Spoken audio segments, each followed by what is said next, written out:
So let's talk about the mega backdoor Roth IRA in general here.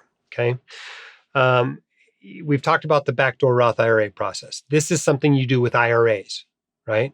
You put money in a traditional IRA, then you convert it to a Roth IRA because you didn't get the deduction. There's no tax cost on the conversion. In the end, it's as though you put $6,000 or $7,000 if you're 50 plus directly into a Roth IRA. Just got to be aware of that pro rata rule.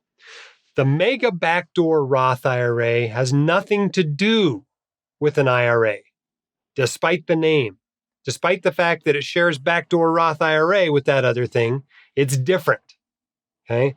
The mega backdoor Roth IRA is something you do typically in a 401k. Maybe it can be done in a 403b too, but typically it's done in a 401k. This is a 401k thing, despite the fact that it's called the mega backdoor Roth IRA. Okay? There is also a thing called a Roth conversion.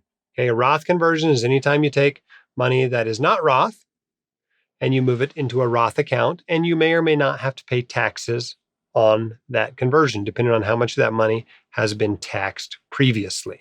Okay, a Roth conversion is a step in the backdoor Roth IRA process.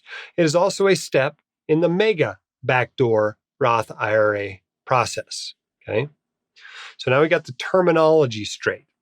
There are three types of contributions that you can make to a qualified plan, like a 401k or to a 403b, et cetera. Those types of contributions are a tax-deferred contribution. Okay, that's one type. Okay, where the money has not been taxed. You got a big tax deduction. You put $10,000 in there. Your marginal tax rate is 40%. You just save $4,000 in taxes by putting that money in. It's a great thing. Okay. There are also Roth contributions. Okay, this is money you pay tax on now. You put in there, and it never gets taxed again. And then there are after-tax contributions. Okay. Note that this is not the same as Roth contributions. After-tax contributions are money on which you will not pay taxes when you withdraw it, but you will pay taxes on any gains. And you don't pay them at long-term capital gains rates. You pay them at ordinary income tax rates. Okay? If you just made a contribution to a traditional IRA and were not allowed to take a deduction for it, that's what you would have in there. You would have after-tax money.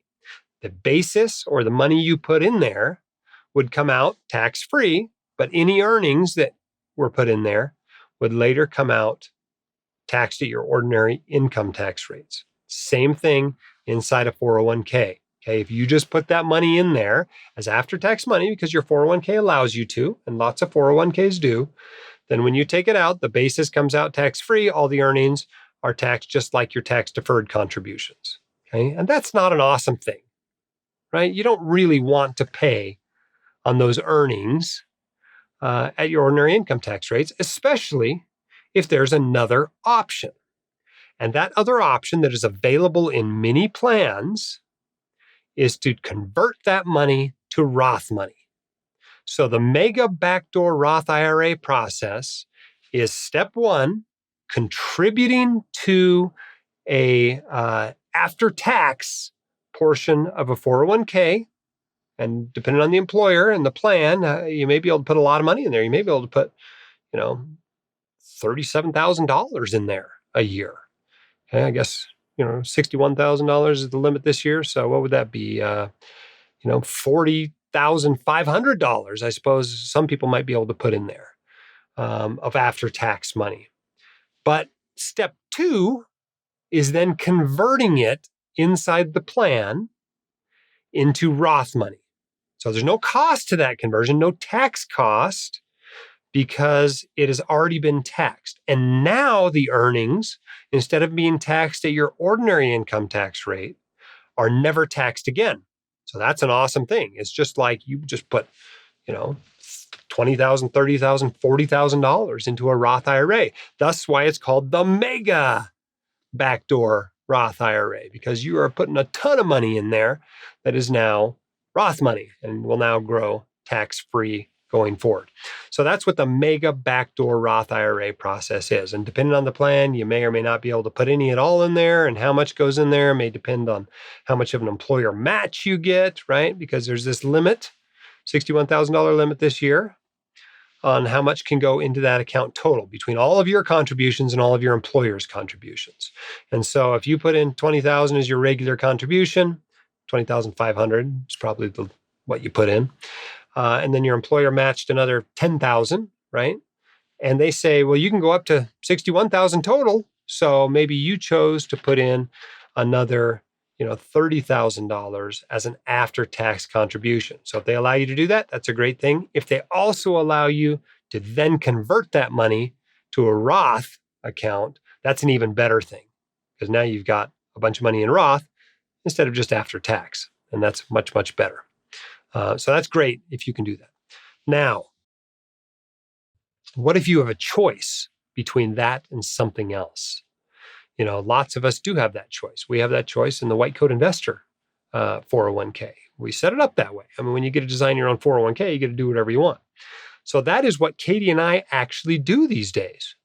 We make all that contribution, after-tax contribution, then we immediately convert it to Roth money. And the reason why has to do with the 199A deduction, et cetera. It's not right for everybody, but it is right for us. And so those are the contributions we make to our 401k these days. If your plan allows it, it might be right for you. Only you can decide. If the other option is $61,000 that's all tax deferred, that could very well be the right option for you, especially during your peak earnings years. You just have to weigh those factors.